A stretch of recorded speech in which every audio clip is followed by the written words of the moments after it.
Bonjour à tous. Voilà, je vais vous partager ce que le Seigneur a mis sur mon cœur, mais avant, j'aimerais que nous puissions prier ensemble. Père, merci pour cette occasion d'être ensemble. Merci pour ces moments privilégiés que nous pouvons passer autour de ta parole, entendre ce que tu as à nous dire, afin qu'il soit comme une lumière dans nos vies. Dirige-nous, conduis-nous et continue de nous fortifier pendant cette période particulière que nous traversons. Bénis chacun là où il est et merci pour ta présence à nos côtés, que ce soit pendant ce moment que nous partageons ou que ce soit lors de l'enregistrement. Merci de te révéler à chacun. Dans le nom de Jésus, Amen. Alors, le message que nous allons voir aujourd'hui fait suite aux différents messages que nous avons reçus dans la semaine où nous sommes en train de parcourir le livre des Actes, particulièrement le chapitre 1, dans cette période où, dans le calendrier liturgique, nous nous trouvons entre l'Ascension et la Pentecôte. J'ai pris la part de pouvoir nous arrêter dans cette période particulière où le Seigneur va être enlevé et où les disciples vont se retrouver entre eux, confinés dans la chambre haute. Et nous allons voir aujourd'hui quelles étaient leurs activités, leur activité principale. En effet, dans Acte 1, au verset 14, nous pouvons lire ceci. Tous, d'un commun accord, persévéraient dans la prière, avec les femmes et Marie, mère de Jésus, et les frères de Jésus. Nous voilà avec les disciples confinés dans la chambre haute en attendant la Pentecôte. Leur maître n'est plus là. Ils sont seuls face à eux-mêmes. Ils vont devoir s'entendre en sachant que l'un d'eux les a trahis et s'est suicidé, un autre a douté et a demandé des preuves. Pierre l'intrépide a renié à 3 reprises le Seigneur Jésus et la plupart l'ont abandonné. Seule une poignée est restée jusqu'au bout. Celui qui les unissait et les conduisait est parti. Que vont-ils faire ? Et c'est là que nous avons cette expression « tous d'un commun accord ». Ils ont dû décider d'accorder leur violon.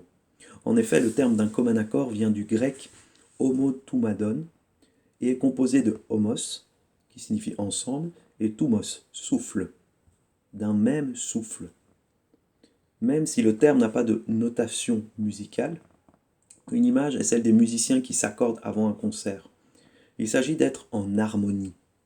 Ils ont donc sûrement passé du temps à régler les choses entre eux, à mettre les choses à plat et à oser s'accorder avec eux-mêmes, entre eux et au final avec la parole du Seigneur qui leur avait été laissée comme une promesse.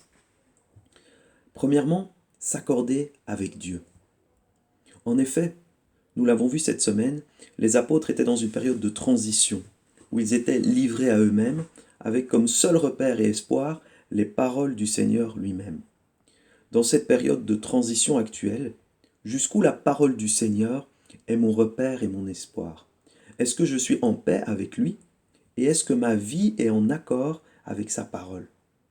Est-ce bien ses promesses qui me gardent dans l'attente? Il y a tant de distractions possibles, même en restant à la maison. Le danger serait de tourner nos regards vers ce qui nous entoure et de laisser la voix de la peur, du doute, de l'incrédulité, du mensonge conduire notre quotidien, comme nous l'avons vu dans un précédent message.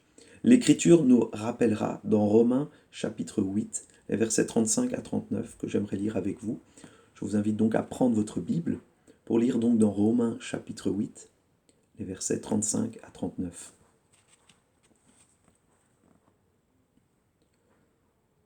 Qui nous séparera de l'amour de Christ?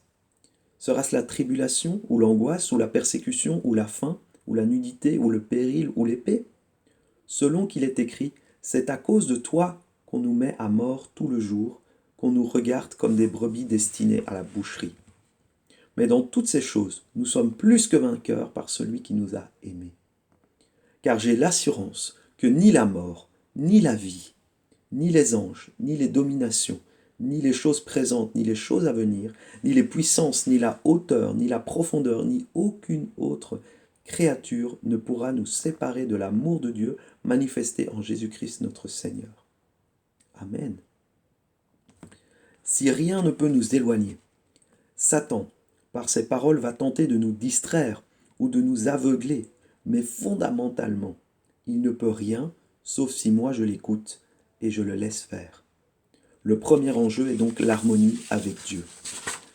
Cette période était donc bénéfique pour s'accorder avec Dieu et se rappeler les paroles du Seigneur, ses promesses, en attente de leur accomplissement. Premier point donc, être en harmonie avec Dieu lui-même et sa parole. Deuxième point, être en harmonie avec les autres. Une fois que l'harmonie avec Dieu est là, cela facilite l'accord avec les autres. Parce que je réalise que Dieu, parce que je réalise l'amour de Dieu pour moi, je peux aimer l'autre comme Dieu l'aime. Je me sais pardonner et donc je pardonne. La source de toute chose est Dieu, mais Dieu n'est pas là pour moi uniquement, mais il veut passer par moi pour former un corps et m'apprendre à fonctionner avec d'autres membres pour participer à un projet bien plus grand que mes projets personnels. Nous en avions parlé lors d'un précédent culte. Mais donc l'enjeu de ce temps de transition fut aussi l'occasion de parler, de partager, de mettre les choses à plat, de pardonner et de s'unir dans la prière. Il n'était pas question de prier seul dans sa chambre, mais de le faire ensemble et dans la durée. Il persévérait d'un commun accord dans la prière. Car la prière d'un juste a une grande efficacité. L'union dans la prière est donc terrible pour le camp de l'adversaire. Une bombe peut être puissante, mais si vous combinez la puissance de plusieurs bombes, imaginez-vous les dégâts. La prière est notre puissance ensemble. Deuxième point, être en harmonie dans la prière, ensemble, avec Dieu. Dernier aspect, mais si tout cela est bien beau et idéal, pourquoi l'Église ne vit-elle pas cela pleinement? Le problème, c'est que pour que toutes ces harmonies soient possibles, il faut qu'une dernière se mette en place. Je dois moi-même être en harmonie avec ma propre identité. Souvent, notre véritable adversaire n'est pas Satan ou les adversités, mais notre propre mentalité, notre vision des choses. Nous nous aveuglons nous-mêmes, car nous ne fonctionnons pas en accord avec ce que Dieu dit de nous. Nous regardons nos limites, notre histoire, tout simplement notre vie ici-bas, et nous en déduisons que nos vies, c'est ce que nous nous sommes appelés à être. C'est comme ça que nous devons vivre. C'est ce que la vie me réserve et c'est ce que je juge bon pour moi.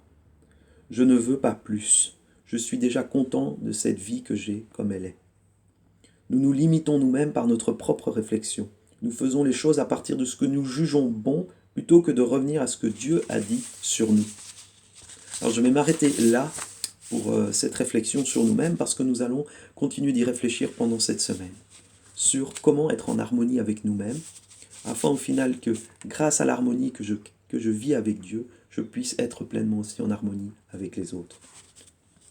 Et ici nous comprenons, pour terminer, que Pierre et les autres ont pendant ce confinement eu l'opportunité de s'accorder donc avec Dieu, ses promesses, entre eux en fonction de leurs différentes relations et histoires personnelles, et au final de se redéfinir eux-mêmes par rapport à tout ce que Jésus leur avait enseigné afin de vivre une véritable plénitude à la Pentecôte. Au final, la plénitude n'est pas forcément le fait de vivre des choses extraordinaires, ça en fait partie, mais la plénitude première, c'est d'être un avec soi-même, un avec les autres, et surtout un avec Dieu lui-même, retrouvant ainsi notre nature et identité divine. Voilà, j'espère que ce message vous aura encouragé et béni, et qu'il vous conduira à pouvoir être en harmonie avec Dieu lui-même, les autres et surtout soi. Voilà, que le Seigneur vous bénisse richement et à très bientôt.